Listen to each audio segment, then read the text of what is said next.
1912, Battle of the Titans. The fight of the century. Two former U.S. presidents and two hungry newcomers battle it out on the campaign trail, searching for the highest office in American government. Let's get ready to elect a president! Our first candidate, fighting out of Terre Haute, Indiana, running under the socialist ticket for the fourth time in a row, Eugene the Socialist Slugger V. Debs. Eugene V. Debs was born in Terre Haute, Indiana in the year 1855. Leaving school at the tender age of 14, Debs found himself working on the rail yards. He soon became involved with the labor movement that was sweeping the nation. Rising to notoriety through the Brotherhood of Locomotive Firemen, Debs was elected to the Indiana State Legislature as a Democrat. Debs later went on to become the first president of the American Railway Union. His involvement with the labor strike against the Pullman Palace Car Company landed him in prison. While in jail, Debs read the works of the famous economist Karl Marx. Upon his release from prison in 1895, Debs went on to form the Social Democratic Party. Debs ran for president in 1900, 1904, 1908, 1912, and 1920. He never won, but he became America's most notable advocate for socialism. He was a brilliant speaker, and was even compared to the President Abraham Lincoln for his ability to reach people with his words.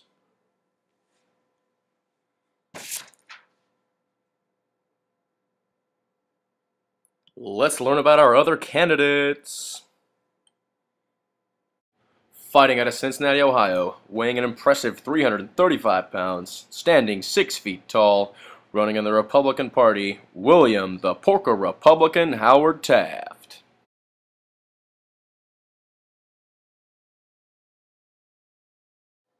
William Howard Taft was born in 1857 in Cincinnati, Ohio. Taft graduated from Yale and became involved in politics through his work as a judge and his extensive knowledge of the law. Taft never set the presidency as an ultimate goal, dreaming of serving on the U.S. Supreme Court instead. Taft served as chief civil administrator in the Philippines during the McKinley administration. McKinley died after an assassination attempt left him badly injured. Theodore Roosevelt took over the presidency and appointed Taft to his cabinet as Secretary of War. Roosevelt took Taft under his wing and upon leaving office after his second term, chose Taft as his unofficial successor. Taft received the Republican nomination later that year and won in the following election of 1908. Roosevelt soon grew to resent his successor for not following through with the Progressive Party movement. After losing to Wilson in 1912, Taft was appointed as Chief Justice of the United States by Warren G. Harding. He achieved his lifelong dream and is the only man to hold the office of President and Chief Justice. Let's move on to our third candidate.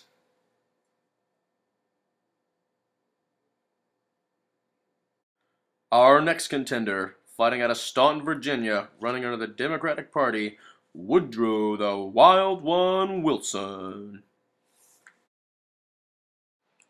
Woodrow Wilson was born in Staunton, Virginia in 1856. He graduated from Princeton and received his doctorate from Johns Hopkins. Wilson taught at several colleges before returning to his alma mater to teach political science. He served as a president of Princeton from 1902 to 1910 before leaving the school he loved so much for the office of governor of New Jersey. Wilson received the Democratic national nomination for president for the 1912 election. He was a reformer and set up his platform around the ideas he had been lecturing on throughout his career. Wilson delayed the U.S. entry into World War I as long as possible. However, the conflict spread across the Atlantic and soon drew U.S. involvement.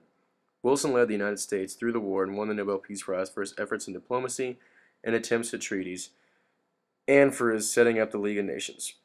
He was one of America's most accomplished statesmen and politicians. Standing 6 foot tall, weighing 220 pounds, fighting out of New York, New York, Theodore the Bull Moose Roosevelt. Theodore Roosevelt was born in New York, New York in the year 1858. He was a small, sickly child and often spent most days indoors suffering from crippling asthma attacks. Roosevelt's father encouraged him to start exercising, telling him that he had to build his own body. Theodore did exactly that. He became a large, powerful man, applying this work ethic to every aspect of his life. Theodore Roosevelt never did anything half-heartedly. He graduated from Harvard and sprang immediately into politics. Roosevelt lived what he called the strenuous life. He served as Civil Service Commissioner, New York State Legislator, Police Commissioner of City of New York, Assistant Secretary of the Navy, Governor of the State of New York, and as Colonel of the famous Rough Rider outfit in the Spanish-American War. He explored an uncharted river in the Amazon that now bears his name, oversaw the building of the Panama Canal, and wrote an amazing 35 books. He won the Nobel Peace Prize and was the first American to ever do so. Theodore Roosevelt served 2 terms as president and was a titan of knowledge, democracy, conservationism, and a man among men.